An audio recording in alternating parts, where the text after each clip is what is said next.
गुरु का काम है तुमको ज्ञान सुनाना। दादा ने तुमको बताया आत्मा का क्या अर्थ है, कैसे आत्मा रहती है, कैसे अनअटैच्ड, डिसइंटरेस्टेड, अनकंसर्न, अनअफेक्टेड। ऐसा होकर के तुम घर में रहोगे तो इससे तुम्हारे जीवन में तुमको लाभ मिलेगा। इससे कोई तुम किसी और को फायदा नहीं देते हो। सेवा में तुम रहोगे, तुम्हारा मन झुका रहेगा, मन नीवा और मत ऊंची। ज्ञानी का मन हमेशा नीवा रहता है, नम्रता भाव में रहता है। तो हमेशा झुके रहे, मिटे रहे, अहंकार रहित होकर के रहें। अपने आप को अंदर से देखें कि मैं कितना माया रहित हूं, कितना छूटा हुआ हूं। या कभी कोई जबरदस्ती अपना रोना रोक रहा है और अंदर से आ रहा है, अरे आ रहा है तो रो लो। कोई दिखावा करने की जरूरत थोड़ी है कि मैं बड़ा ब्रह्मज्ञानी हूं, मेरे को नहीं आया आंसू, आया तो आया। फिर अपने आप को ज्ञान के वचन है, तुम बताओ अपने को, या तो गुरु से पूछ लो, पूछला न मुंझला, भाई हमको ऐसी फीलिंग आ रही है, पूछ लिया, गुरु ने सोल्यूशन बता दिया, फिर गुरु की बात को ऊपर रखो। क्योंकि गुरु कहा ही इसीलिए कि हम उसकी बात को मानेंगे और मानने से फायदा होगा। मानने की गत कहीं न जाए, जे को कहे पीछे पछताए। गुरु को ऊपर से रखने का मतलब ही है कि हम उसके वचनों के हिसाब से अपना जीवन बना सकें, अपना उसका आदर्श देख करके हम अपना जीवन ऐसा ही ढाल सकें। ढलने के लिए आए हैं ना, हर चीज की ढलाई होती। ऐसे लोहे की कोई कीमत नहीं है, पुर्जा बन गया, उसकी ढलाई हो गई, वही पुर्जा तुम्हारा 1000 रुपए का मिलेगा, लोहे का टुकड़ा तुम्हें 1 रुपए में मिल जाएगा। तो ढलाई होना जरूरी है ना जीवन में। हम उसके ज्ञान के हिसाब से ढले, हमारे अंदर में निष्कामता आई, हमारे अंदर में से विक्षेपता खत्म हुई। मुझे क्यों विक्षेपता आती है?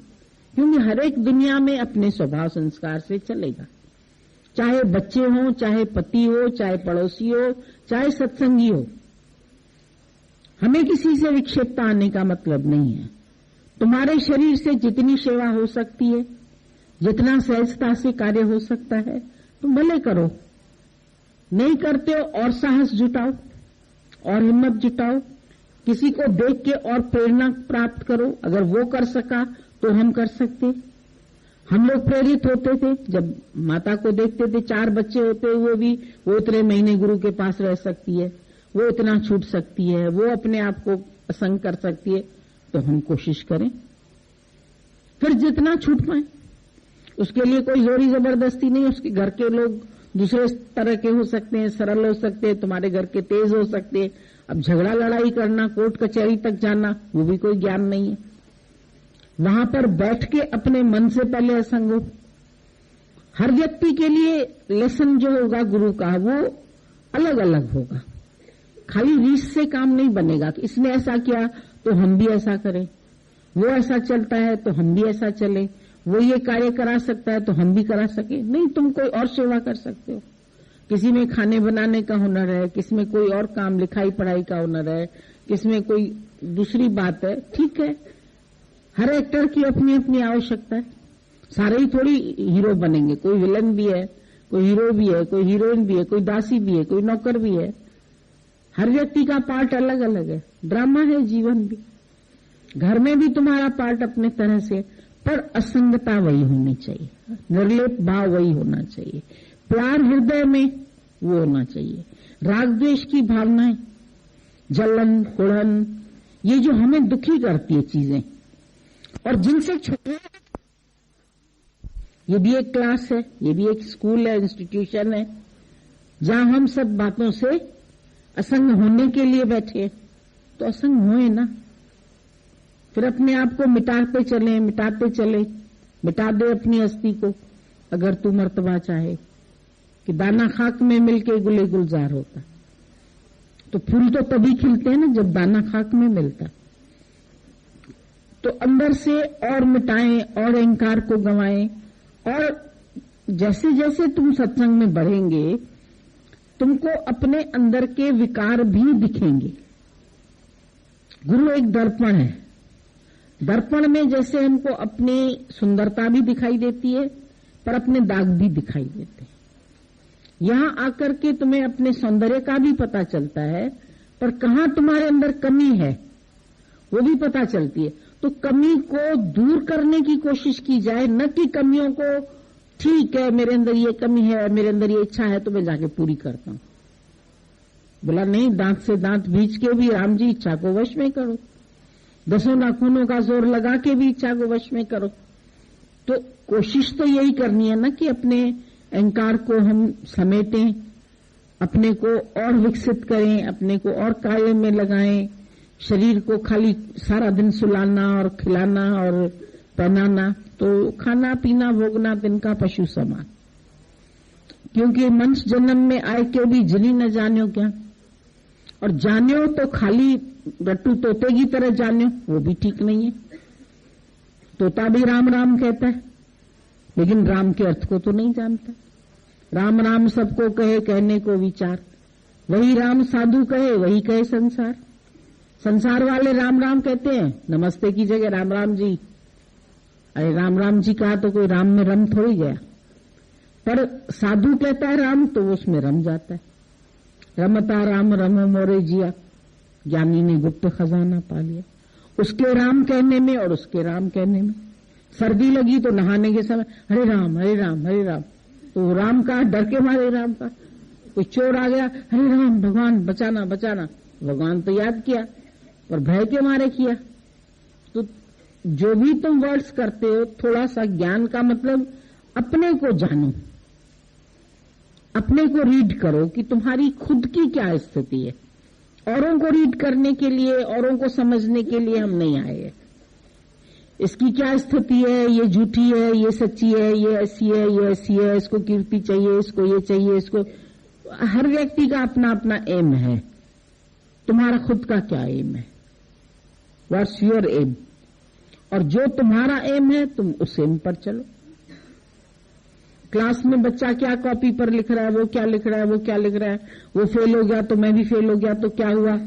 अरे तुम आगे वाले का सामने रखोगे लक्ष्य कि फेलियर्स का रखोगे?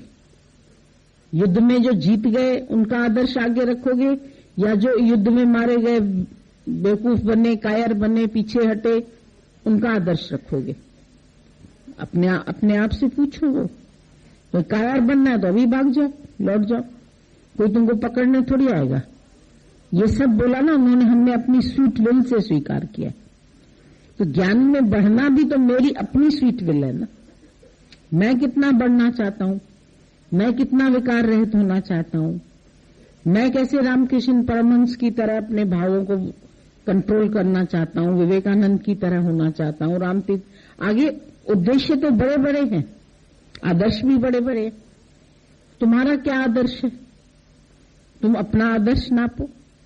फिर आज के युग में भी तुम देख रहे हो, दादा को देखा, गीता भगवान को देखा, अभी माता का आदर्श सुनते हो, श्याम भगवान को देखते हो, औरों को देखते हो, नारायण जी को देखते हो। तो जिसका भी तुमको आदर्श अच्छा लगता है तुम जीवन में लगाओ। जिसकी भी अच्छी अच्छी जो भी बातें तुम्हारे को पसंद आती है उनको आगे बढ़ाओ और कर सकते हो। आई कांट डू, ये तो बिल्कुल कमजोरी वाली बात है। मैं नहीं कर सकता, मेरे बस का नहीं है, ये बड़ा मुश्किल है, ये वीकनेस है। Weakness is death. I can do, I can't, ये कांट वांट छोड़ दो। Stroke of T, but I can. T को हटा दो, बाकी आई कैन। तो मंच है तो मंच क्या नहीं कर सकता है? गीता भगवान बोलते थे अगर मैं कर सका हूं तो तुम क्यों नहीं कर सकते? तो उनके आदर्श से आज कितने लोग आगे बढ़े, कितने अपने जीवन में पवित्र जीवन बना सके, अपने जीवन के आदर्श को ऊंचा कर सके। तो अवतार आता क्यों है? युगे युगे हे अर्जुन मैं प्रकट होता हूं। क्यों प्रकट होता हूं? पाप को नाश करने के लिए, धर्म की स्थापना करने के लिए, और उसका आदर्श होता है ऐसा एज गॉड। संत जगत में आते हैं जग तारण के लिए, आदि व्याधि उपाधि अविद्या तारण के लिए। वो आते ही इसीलिए हैं, पाप का नाश करने के लिए। कृष्ण आया कंस का खात्मा करने के लिए, राम आया रावण का खात्मा करने के लिए। युगे युगे जब भी धर्म की हानि हुई तो अधर्म का नाश करने के लिए, धर्म को स्थापना करने के लिए परमात्मा को प्रकट होना पड़ता है तो वो हमेशा, परमात्मा की शक्ति है तो हमेशा, ऑक्सीजन है तो हमेशा एटमॉस्फेयर में, पर तुमको कभी कभी सिलेंडर क्यों लगाना पड़ता है? भाई इसको जल्दी ऑक्सीजन दो, क्यों हार्ट इसका वीक है, जो एटमॉस्फेयर की ऑक्सीजन है उसको ग्रहण नहीं कर पा रहा है। अभी बैठे बैठे कर रहे हो ग्रहण, तुम्हें पता भी नहीं चल रहा है, पर जिस दिन उलझन होने लगती है अंदर तो फिर सिलेंडर को भी लाना पड़ता है, ग्लूकोज चढ़ाना पड़ता है, क्योंकि ऐसे नहीं खा पा रहे हो। अपने मुख से खा पा रहे हो तो ग्लूकोज ऑटोमेटिक बन रहा है बॉडी में, नहीं बन पा रहा है तो बाहर से लेना पड़ता है। तो ऐसे तो शक्तियां सबके अंदर है, पर गुरु से शक्ति कब लेनी पड़ती है? जब हमारी शक्तियां क्षीण होने लगती है, उस टाइम में फिर गुरु की आवश्यकता पड़ती है कि हमको बाहर से भी अभी जरूरत है ऑक्सीजन की, बाहर से भी ग्लूकोज की जरूरत है, बाहर से विटामिन की जरूरत है, तभी डॉक्टर्स बने। और फिर जो बीमारी है उसी हिसाब का डॉक्टर ढूंढते। गले की तकलीफ है तो गले वाले डॉक्टर के पास जाओ, कान की तकलीफ है तो उसके पास जाओ, आंख की तकलीफ है तो दृष्टि वाले के पास जाओ, हार्ट की तकलीफ है तो हार्ट वाले के पास जाओ।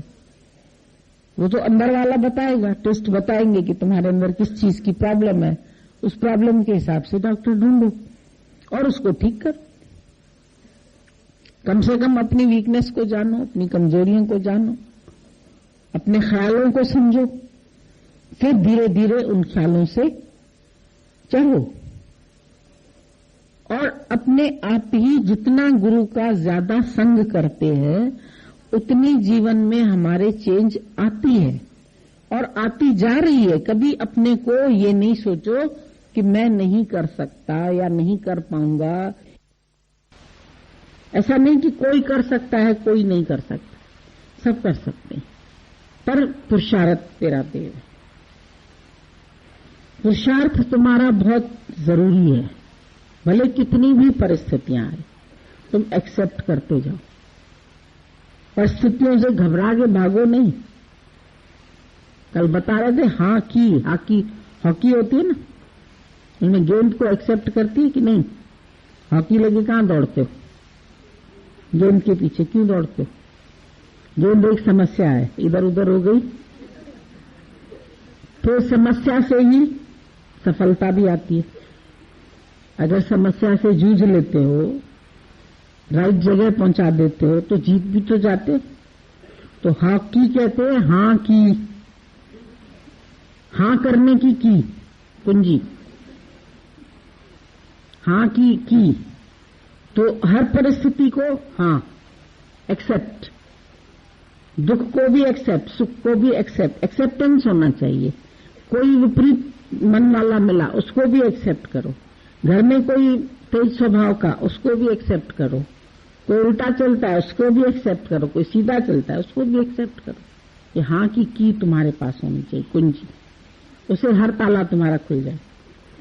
और जब ना करोगे, ना बाबा हमसे तो नहीं होता, हमारे लिए तो बाबा बड़ा मुश्किल ही हो जाएगा। हर चीज को आसान करने का तरीका गुरु सिखा देता है। गुरु की हेल्प से तुम कितनी भी बड़े में बड़ी परिस्थितियों को भी पार कर सकते। और फिर एकदम से नहीं आती है हॉकी खेलना, उसकी भी प्रैक्टिस होती है।